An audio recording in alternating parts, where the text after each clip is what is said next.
l'empathie. Mets-toi à la place de l'autre. Ça fait vraiment longtemps que je ne suis pas là disponible. Je suis vraiment très occupé. Je m'en excuse vraiment, mais je vais essayer, je vais faire mon mieux de faire une vidéo, même chaque semaine, même une vidéo, quelque chose comme ça. Un peu rapidement, je vais parler de l'amour parfait. L'amour parfait, c'est quelque chose de bien. L'amour parfait, c'est quoi? C'est quand vous vivez avec une personne, il n'y a pas les conditions. Vous vivez avec une personne, il n'y a pas les problèmes que non, il faut changer ceci, il faut changer cela. Mais vous vivez, vous expérimentez, vous allez savourer votre amour tranquillement. Et vous partagez tout. Et sans problème, sans les réclamations, sans celui qui veut, je ne sais pas comment. Donc, l'amour parfait. Donc, vous êtes libre de vivre cet amour. Tu ne veux pas changer l'autre, l'autre ne veut pas vous changer. Et c'est ça l'amour parfait. Donc, la personne t'aime comme vous êtes. Malgré d'être noir, malgré d'être blanc, malgré d'être métis, malgré d'être congolais, africain, nigérien, chinois, mais il t'aime comme ça. C'est ça l'amour parfait.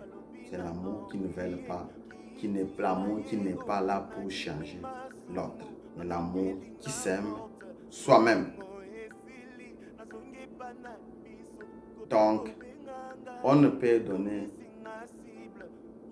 ce qu'on a. Je ne sais pas dans quel mécanisme que vous allez donner quelqu'un quelque chose que vous n'avez pas. C'est impossible, non?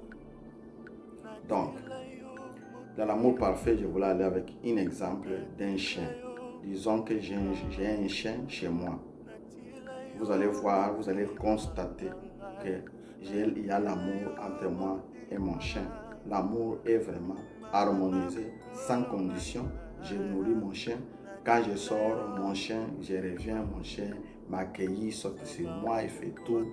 Il me garde, il fait beaucoup de choses gratuitement, sans condition. Il ne refuse jamais, tout me demande, comme moi aussi, je ne refuse jamais ses demandes. Ça veut dire que je peux le faire, comme je ne peux pas le faire, c'est correct. Il n'y a pas quelqu'un qui va se plaindre, commencer à pleurer, non, il m'a fait ceci, il m'a fait cela. L'amour parfait. Maintenant, avec nous, on constate qu'on n'a pas cet amour-là aujourd'hui. Pourquoi? Parce qu'on manque d'abord l'amour en nous-mêmes. On n'aime pas ce qu'on est. On n'aime pas notre travail. Le travail qu'on a en train de faire, on n'aime pas. On n'aime pas nos vies, on n'aime pas nos personnalités, on n'aime pas nos nationalités. Comment vous allez alors donner l'amour à quelqu'un quand vous n'aimez rien du tout de ce que vous êtes? Ce n'est pas possible. Vous êtes en couple, vous êtes marié. Avant de se marier, vous avez aimé votre femme. Vous avez vu, vous avez bien vu vous avez eu bien le temps de savoir, de connaître, de regarder cette femme correctement. Pourquoi aujourd'hui ça change? Comment vous commencez maintenant à donner des conditions? Non, je t'aime, mais c'est cela. Je reviens encore derrière. Comme moi et mon chien. Je n'ai même pas eu un temps ou bien un jour, même dans mes rêves, même dans les sommets, que je vais changer, je vais aller mettre la peinture pour changer les teints, la couleur des poils de mon chien, ou bien aller teinter ses poils. Non. Pourquoi? Parce que j'aime mon chien comme ça. C'est ce qu'on nous demande. C'est pas trop difficile. Ça peut être trop difficile aux autres parce que souvent, ce n'est pas aussi facile qu'on comprenne les choses faciles. Mais je veux que vous sachiez qu'on a l'amour en nous-mêmes. On a cet amour-là. La paix, ça vient de nous. La tranquillité, ça vient de nous. Pas la femme que vous épousez, pas l'homme que vous épousez. L'homme que vous épousez, la femme que vous épousez, et il va juste s'adapter à ça.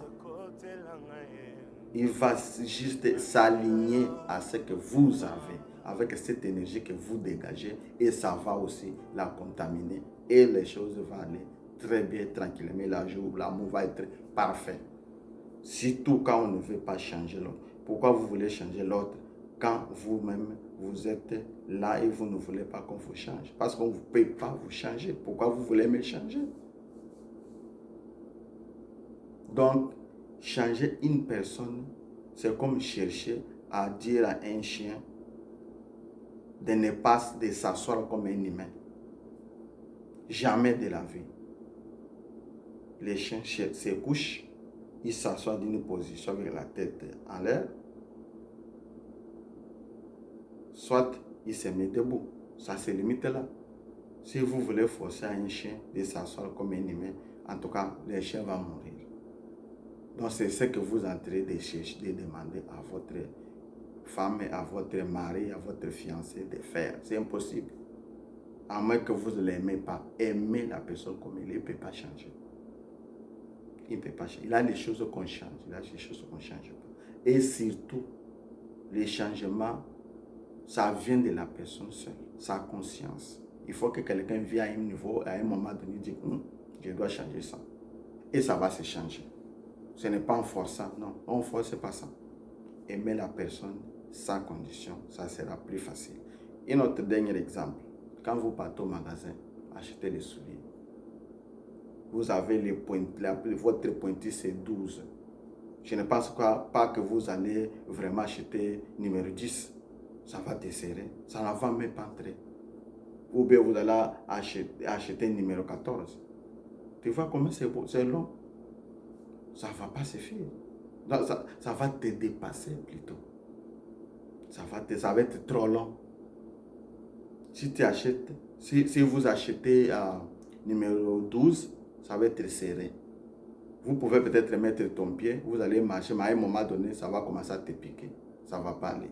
C'est la même chose dans les relations. Donc, avant d'acheter, regarde bien, est-ce que vraiment, c'est mon pointu ici? C'est ma pointu ça? Si c'est ta pointu, prends. Et crois-moi, quand c'est ta pointu, ça va marcher. Cela, ça ne se discute pas. Si c'est vraiment votre pointu, ça va marcher. Merci beaucoup.